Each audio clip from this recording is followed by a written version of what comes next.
am here to talk about, I think, a very good campaign that WhistleDrive is running, which is called The Road Ahead. And I strongly believe before we talk about the road ahead, it's very important to understand what we've been through and where we come from. And I think the world that we knew in March 2020 and the world that we're all surviving and thriving today is dramatically different. And plans that we made for our professional life, whether it was about growth, expansion, mergers and acquisitions, or promotions, all these things are being rethought of as we speak today. Similarly, in our personal lives, we've had a lot of time to introspect. We've had a lot of time to really think about what is it that we really care about, our near and dear ones during the lockdown, the ones we've spent our time with, and the ones that we care for and we think of every day because we're far away from them. These are things that the combined, effect of these two factors, our career and our personal life, is slowly, egging on the voices that are getting louder and louder for two very distinct practices of work of the future. And one of them, which all of us already into it, is the work from home mode, which is WFH. And another concept which is growing equally louder is the work from hometown, or WFHT. So we've realized that basically we are going to survive and we're going to continue working virtually.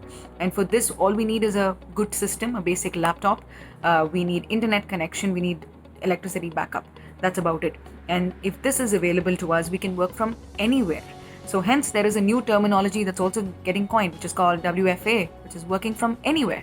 So if that is the case, then a lot of the old notions of how employment was structured in companies is going to get challenged.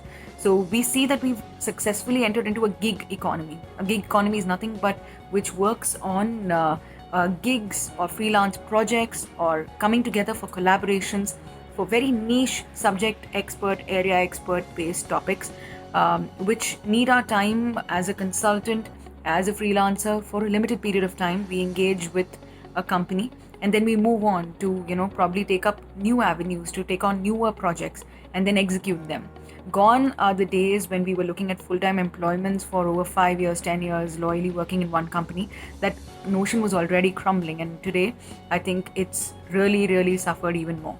And today people are looking to go beyond the call of duty. People are trying to, get some night hustles. They're trying to moonlight as very different career opportunities and career aspects as well.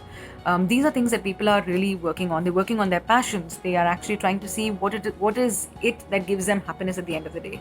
And they're trying to pursue that and see if they can make a living out of that as well. People are also resorting to, becoming very simple in their approach to life, like the concept of home gardens suddenly increasing even more, where you get fresh produce from your own gardens, your terrace gardens, your verandas, your home gardens, and you pick and use the produce which you have homegrown without any chemicals, pesticide.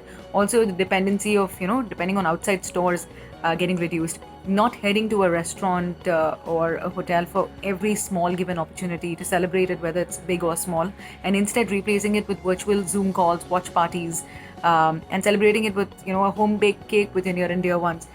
This is what the new normal is. So if you know how to control your wants and your needs, and if you know how to survive in this particular situation with patience and persevere on the activities that you've already taken on, then the sky is the limit, and there is no way that this new practice cannot be adopted or adapted by you.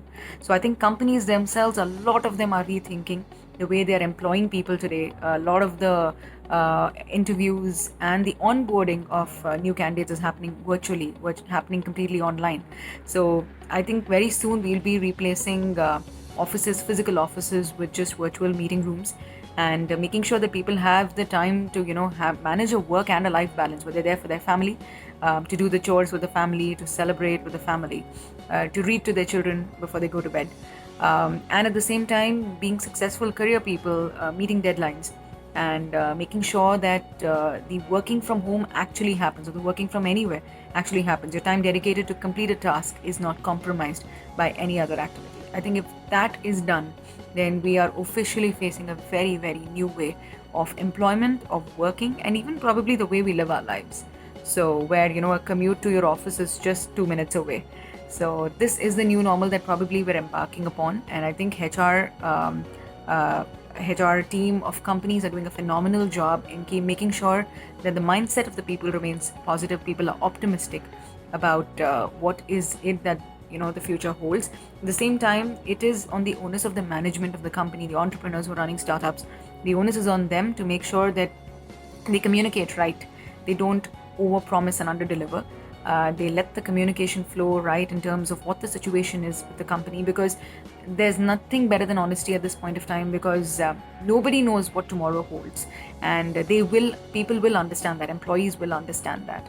So if they know that this is a situation of the future, then the employees will start making their strategic moves in terms of exit plans, or in terms of alternate options, or in terms of becoming multifaceted, skilled or multi-skilled professionals in companies as well. So this is what we should look out for in the new normal, and this is how work itself as we know is going to change in the new normal.